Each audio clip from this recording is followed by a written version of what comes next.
తాకట్లో ఉన్న మీ బంగారాన్ని విడిపించి ఆ రోజు ఆన్లైన్ రేటుకి కొంటాం. Sharma gold company. మా ఇంట్లో అల్లగతిలో కానీ ఆ గ్యాంగు తట్టుకోలేక వచ్చినాం. అమాపిరి గ్యాంగు మన ఆడపిల్లల కళ్ళలో చదువుకొని పైలైనాడో పాస్ అయినాడో తెల్లో ఇంటికాడనే అన్నాడు. నువ్వు మందు తాపుతా రా అంటే పోతాడు, నేను మందు తాపుతా అంటే పోతాడు. అటోడు నువ్వు నైమర్ రాకుంటే పోసుకోటా అంటా. అందరిలాగా వస్తాడు అని వాడి నమ్మి వాడిని వెళ్ళింది. వాడి వెనకాల గ్రూప్ లాగా వచ్చేది ఆ పాపకు తెలియదు. అందరూ తీసుకెళ్లి కంప చెట్లకి తీసుకొని ఆ గ్రూప్ గేంగ్ చేసి వాడు సైలెంట్ గా వచ్చి మళ్ళీ ఊర్లోనే ఉన్నాడు.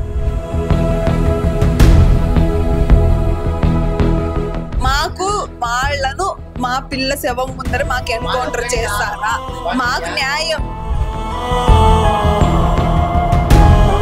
తెలంగాణలో ఎటువంటి న్యాయం ఉందో మా బిడ్డకు ఇంకొకసారి ఈ ఆంధ్రప్రదేశ్ లో ఫస్ట్ టైం చేస్తే ఇంకొక ఆడపిల్లకు ఇంకొక తల్లిదండ్రులకు ఇలాంటిది లేకుండా చేస్తారా? లేకపోతే మేం చేసుకోవాలి. పొద్దున మా కొడుకులు వెళ్ళి పాపను చూస్తే అంత ఘోరంగా ఉందంట. పాప ఒంటి మీద ఏం లేకుండా కాట్లు, ఆ పాప ఎంత దారి ఇదిగా ఉందో మీరు అర్థం చేసుకోండి.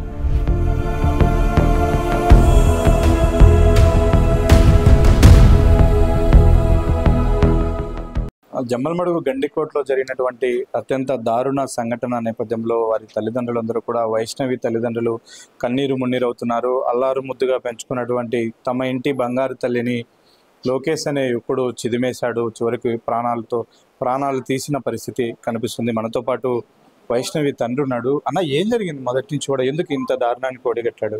మొదటి నుంచి అమాపిరి గ్యాంగ్ లోకేష్ ఊరంతా అడగల్లి అల్లగుతికి పోయి ఆడ మా ఇంట్లో అల్లగుతిలో కానీ ఆ గ్యాంగు తట్టుకోలేక వచ్చినాం. అమాపిరి గ్యాంగు మన ఆడపిల్లల కళ్ళలో మనం ముడుచుకొని వీడికి వచ్చినాయి.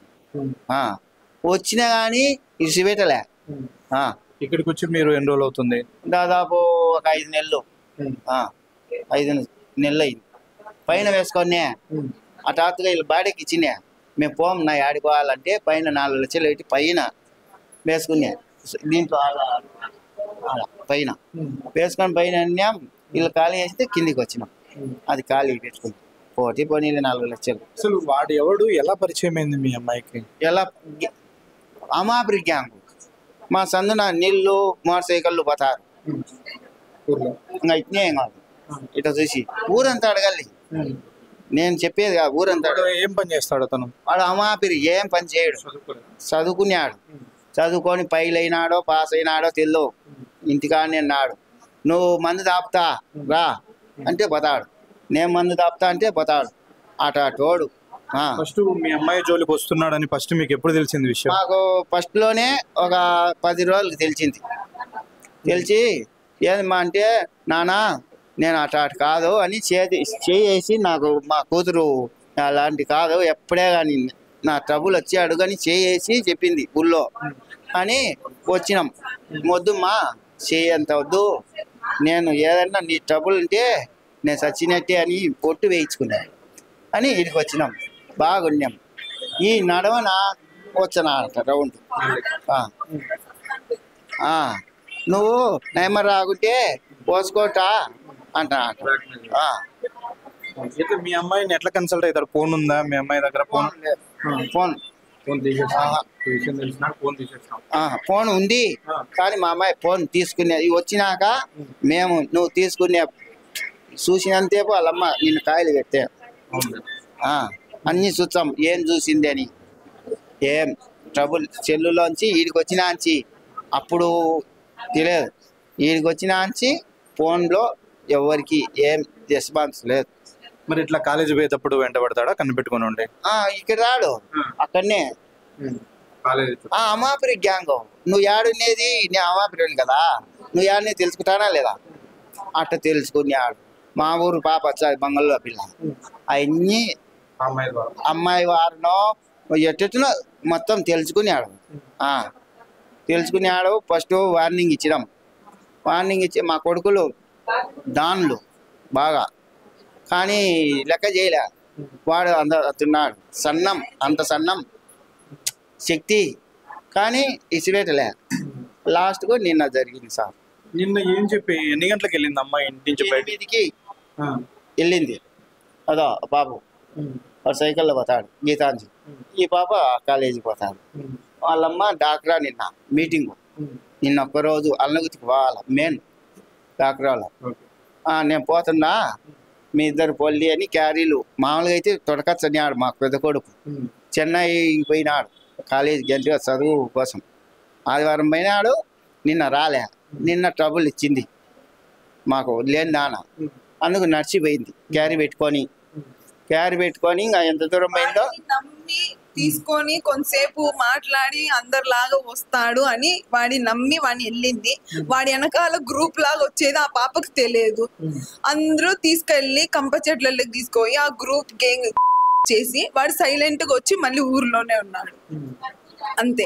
మాకు ఫోన్ అతనితో పాటు అంటే ఇంకా చాలా మంది వెళ్ళింటారనే మీ అనుమానం? వెళ్ళే సీసీ కొటేజ్ లో వీడి తర్వాత ఇద్దరు మళ్ళీ బైక్ లో వెళ్ళినా మాకు సీసీ కొటేజ్ లో కనిపిస్తుంది. మాకు వాళ్ళను మా పిల్ల శవం ముందర మాకు ఎన్కౌంటర్ చేస్తారా? మాకు న్యాయం తెలంగాణలో ఎటువంటి న్యాయం ఉందో మా బిడ్డకు ఇంకొకసారి ఈ ఆంధ్రప్రదేశ్ లో ఫస్ట్ టైం చేస్తే ఇంకొక ఆడపిల్లకు ఇంకొక తల్లిదండ్రులకు ఇలాంటిది లేకుండా చేస్తారా? లేకపోతే మేం చేసుకోవాలా? అంటే కాలేజీకి వెళ్ళిన అమ్మాయిని ఇక్కడికి వచ్చి తీసుకెళ్లడం? కాలేజ్ కానీ కాలేజ్ లోకి ఎంట్రీ అవ్వలేదు. కాలేజ్ కానీ వెళ్ళిన పాపని బైక్ లో కూర్చోబెట్టుకుని తీసుకెళ్ళి అంతా సీసీ కొటేజ్ లో ఉంది. కానీ ఒక్కటి తీసుకెళ్లి 1 గంట అరగంటలో వచ్చేద్దామని చెప్పినాడు.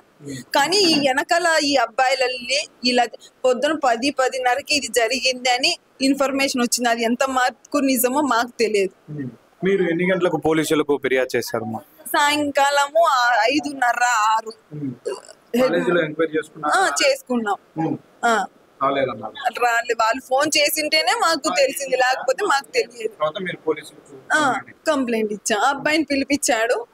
ఫస్ట్ నేను నేను ఊర్లోనే లేను, నేను కడపలో ఉన్నాను, నేను ఐటీ కాలేజ్ లో ఉన్నాను చెప్పేశారు. అబ్బాయి మీద అనుమానం ఉందని ఫోన్ చేసి పిలిపించారు. పిలిపించిన తర్వాత ఫస్ట్ నేను కడపలో కాలేజ్ దగ్గర ఉన్నా, కావాలంటే ప్రూఫ్స్ చూపిస్తా అన్నాడు. వాళ్ళు బాగా చితొక్కొట్టేసరికి లేదు పిలిచకపోయాను అన్నాడు. సరే పిలిచకపోయినావు ఏది అంటే, నేను జమ్మలమడుగు బస్సు ఎక్కించాను, మా నాన్నకు మా అమ్మకు తెలిసింది, నన్ను ఇంటికి పోతే చంపేస్తాను అన్నాడు. నేను జమ్మలమడుగు బస్సు ఎక్కించి నాకు తెలియదు అంటున్నాడు. ఇంకొకసారి పోట్లుగుత్తి బస్సు ఎక్కించిన అన్నాడు. ఇంకొకసారి నాకు అసలే తెలియదు, నేను చూడనే లేదా. మరి ఏది నిజం ఏది అబద్ధమో? కానీ వాడు సీసీ కొట్టేదిలో వాడు ఒక్కడే బయటికి వచ్చినాడు, పాపను రాలేదు. లోపలికి వెళ్ళేటప్పుడు పాపను తీసుకెళ్లేది వచ్చింది, బయటికి వచ్చేటప్పుడు ఒక్కడు వచ్చినాడు. అది చూసిన తర్వాత మేము అక్కడికి వెళ్ళి వెతకడం మొదలు పెట్టారా పోలీసు? పొద్దున మా కొడుకులు వెళ్ళి పాపను చూస్తే అంత ఘోరంగా ఉందంట.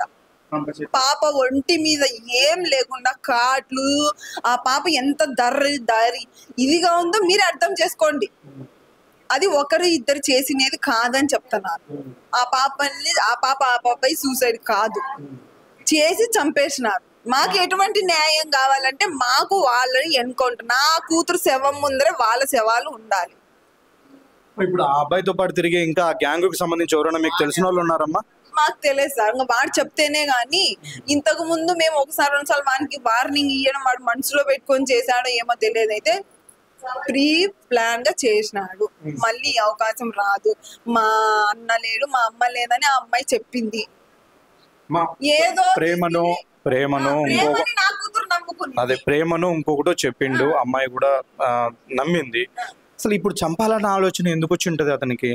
మరి చంపాలనే ఉద్దేశం రాకపోతే ఇష్టమైన వాడివైతే నువ్వు చేసుకోవాలన్నాలా, లేకపోతే తల్లిదండ్రులు ఒప్పించుకోవాలా, లేకపోతే ఎంతవరకు లిమిట్ అంతవరకు తీసుకొని ఇంటికి తీసుకురావాలి. ఇదేంటి సార్, 1-2 అనేది తెలుసుకోలేనంత అమాయకురాలు కదా.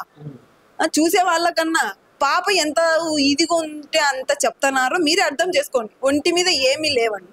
ఇష్టపడిన అబ్బాయికి ఒక అమ్మాయి లొంగితే ఎలా ఉంటుందో తెలియదు. అది బలవంతం చేస్తే 3-4 ఎలా ఉంటుందో తెలియదా?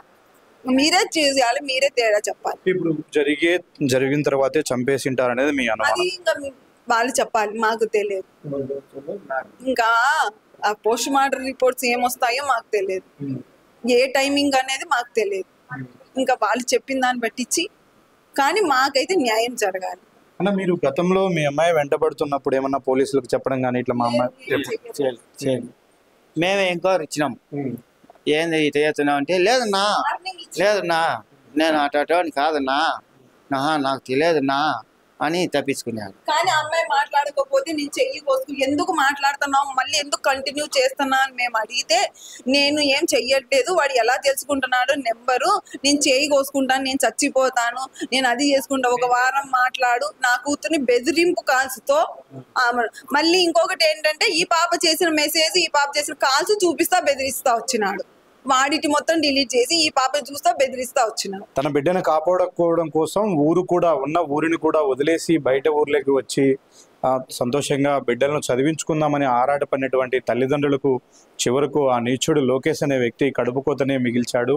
అమాయకపు మాటలు చెప్పి ప్రేమిస్తున్నానని చెప్పి వంచి తీసుకెళ్లి తనొక్కడే కాదు ఈ ఘాతుకానికి తన ఫ్రెండ్స్ కూడా ఇందులో భాగస్వామ్యం ఉంది కాబట్టి 3-4 కలిసే ఇంతటి దారుణానికి పాల్పడి ఉంటారు అని వారి తల్లిదండ్రులు అనుమానిస్తూ ఉన్నారు. ఆ విధంగా పోలీసులు విచారణ చేయాలి. తన బిడ్డ మృతదేహాన్ని ఖననం చేసే లోపలే తన బిడ్డ శవం ముందే తన బిడ్డను ఈ విధంగా దారుణంగా చంపిన వ్యక్తులను కూడా చంపాలి అంటూ కూడా వాళ్ళు తమ ఆవేదనను తెలియజేస్తున్నారు. అయితే పోలీసులు ఈ విషయంలో ఎలాంటి ఎంక్వైరీ చేయబోతున్నారు, చనిపోయినటువంటి వైష్ణవికి ఎలాంటి న్యాయం చేయబోతున్నారో చూడాలి. వీడియో జర్నలిస్ట్ సాగర్తో సుదర్శన్ రెడ్డి, సుమన్ టీవీ, ప్రొద్దుటూరు.